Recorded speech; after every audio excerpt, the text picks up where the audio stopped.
Welcome back to the channel, everybody. Hope you guys are having a good day. We are back on the Coxton sub today, getting some work done here in the port area. I have not featured a lot of discussion or footage of the port area, but I do have a ton of rail cars sitting over there in Nick's yard that need to be shipped out to the industries here in the port area. So I figured, you know what, that is a great excuse to go ahead and just get some work done on this area, get some of the scenery finished up.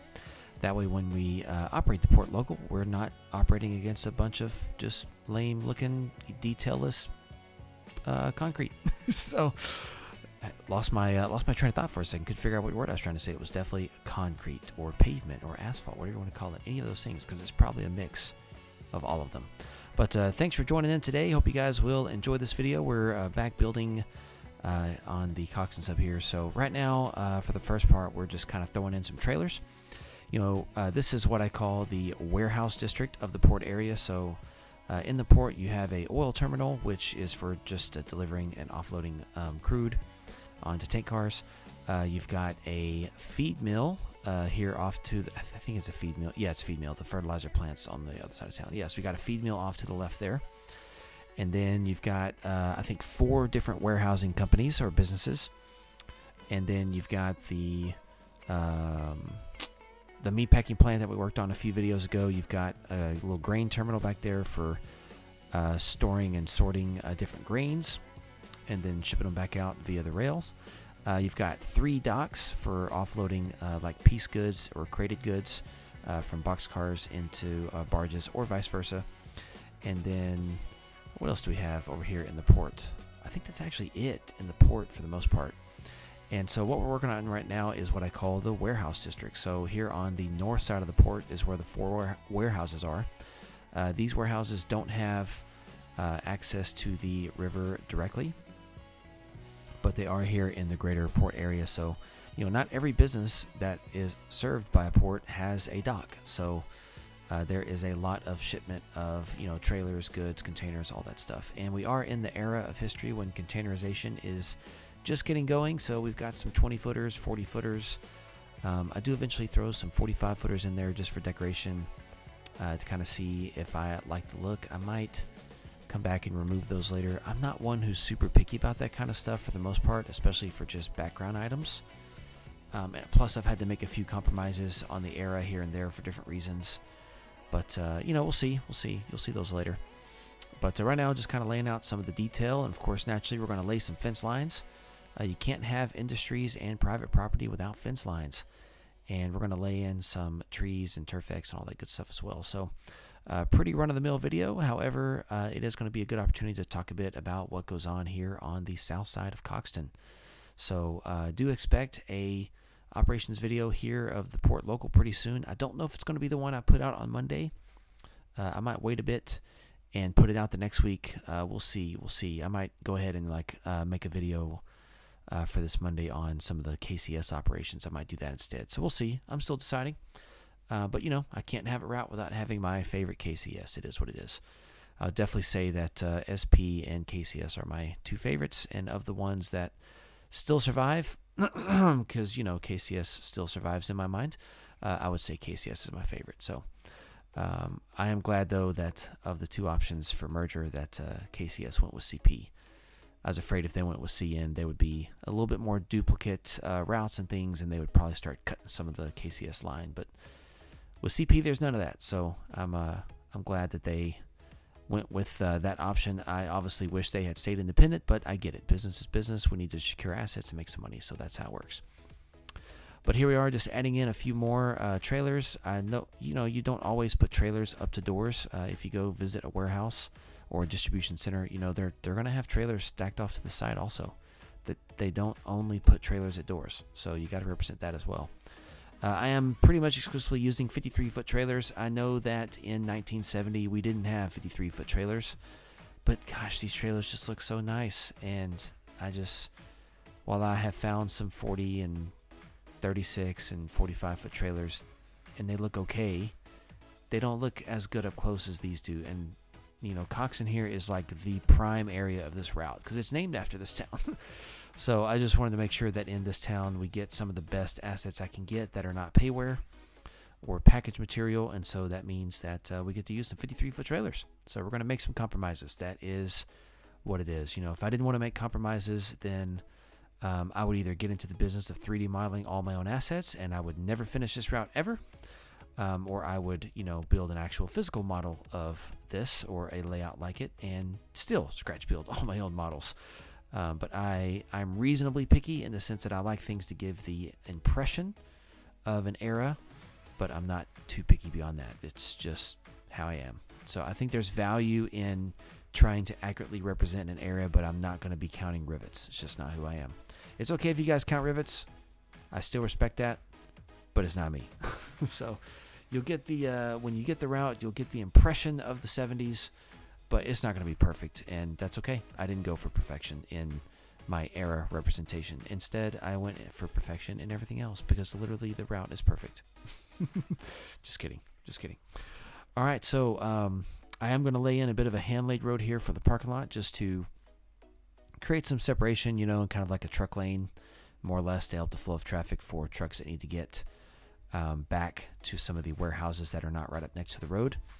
You know, I'm not going to sit here and say that there's a prototype for that, but come on, you know there's a prototype for that. But the purpose here is just to kind of represent the fact that, you know, if you don't mark off areas for traffic flow, then people are going to park stuff in the way. So this is us marking off areas for traffic flow.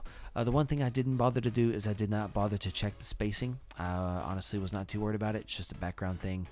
You're only ever going to see it if you're driving a train by on the main, and usually you're not going to be looking at this particular area too much because this part of the main line here with those 3 tracks doesn't actually get a lot of traffic. And then the port area has tracks off to the right, but they're not really that close to all this. So, you know, it doesn't have to be micro-detailed. Feel free, though, whenever you do get the route, if you want to go in and make your own copy of it for yourself only, you can, of course, super detail this all you want. And then, of course, join my Discord and post screenshots because I'd love to see all your awesome work. So I'm not going to pretend that I'm the only person that knows how to do stuff. But I was talking to my wife here about just how excited I was about adding those 3 little hills right there in the center of the screen, and just how much of a important little detail that is, just making things where they're not perfectly flat. And she just kind of laughed at me, which I understand, you know, but then she was like, she agreed, you know, because it's like, yeah, you're creating variance. Variation is a good thing when you're doing scenery. This planet is not uniform, so change it up and add some stuff. All right, of course, naturally, I'm adding in my trees and my short trees, my bushes, and all those things that I love so much. I would definitely say that I have found a palette that I like. And if you have built any sort of route in detail over a period of time, you would probably agree that it is extremely important to get assets and kind of make yourself a bit of a palette and just work with those same things. Plus, you know, scenery, unless you're traveling like 400 or 500 miles, scenery just doesn't change that much. You know, obviously in some areas it does. If you go to the old Soviet Union, for example, they ruined everything. So, of course, it changes a lot over in areas of the former Soviet Union. But, you know, where nature is mostly left alone, the changes are extremely gradual, far too gradual for the eye to notice. It's not until you've reached that, you know, 80, 100-mile mark that you're like, oh, this looks different than when I left. So, it is what it is. All right, just adding in that Turfex, mostly long grass and some wildflowers. Very grateful that very grateful that I explored Turfex and committed myself to getting a better idea of it. I did take a look at those splines over there, and I made a note to myself that they got to go, but I decided I'm not going to do that right now. I didn't feel like doing it. So here I wanted to kind of occupy some of this dead space. But I didn't want to fill it up with grass. I wanted to instead fill it up with basically just storage area or staging area for trailers.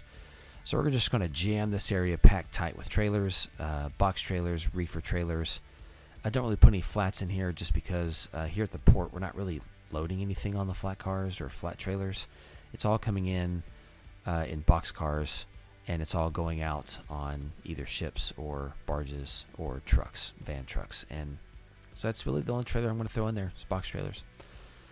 Here's where I start kind of exploring or experimenting with the containers a bit. I decided I didn't want to do those 53-footers, but I do like these 45-footers, so I'm going to bring those back here in just a minute. And just kind of section off an area where we're kind of holding off some containers. This is not a container port in the sense of, we're not loading containers on the ships over on this river port. So these containers in particular are just being stored to be loaded at these different warehouses and then shipped off to an intermodal facility somewhere else. As of right now, I don't have an intermodal facility. I am considering putting a trailer on flat car facility just a little bit up to the north here that I haven't shown really in any detail yet. But I don't think I want to do a container port because I don't really have the space and I don't want to create the space. And two, I just don't think it's as easy to claim that there's a prototype for loading containers onto river barges or, container ships this far up the Mississippi. I do know, of course, they have container stations in New Orleans and other coastal cities, but that's it. It's coastal cities. I don't see a massive container ship coming, 400 miles up the Mississippi. Maybe they do. I'm not going to say I'm an expert. Maybe they do, but I just have a hard time envisioning it, and so I don't really want to model that. But definitely we'll have probably a trailer on flat car facility so we can run some TOFC trains. We'll figure that out later, of course. That is far into the future because it is not a priority. It'll probably be one of the last details I add. But here, just kind of get those trailers in space and just kind of running around looking at things. For the most part, I don't really think I add any other details except just a few trailers here at these last two warehouses. But, these warehouses, you can ship anything you want in and out of these warehouses. So this just helps generate a lot of traffic flow for boxcars here on the route. So I do actually think that most traffic on the route is covered hoppers. And then second up is definitely boxcars. There's just I did a lot of warehousing here since it's the 70s. And, boxcar traffic is not dead yet. It's well on its way, but not yet. But for now, that's it, guys. Thanks for joining in. Stay tuned for more videos, and stay tuned for more updates on the North Texas Beltline. That video has turned out to be pretty popular, so I'm grateful for that. And stay tuned for more on the Coxton sub. So thanks as always. Make sure to subscribe if you haven't yet, and we will catch you guys next time.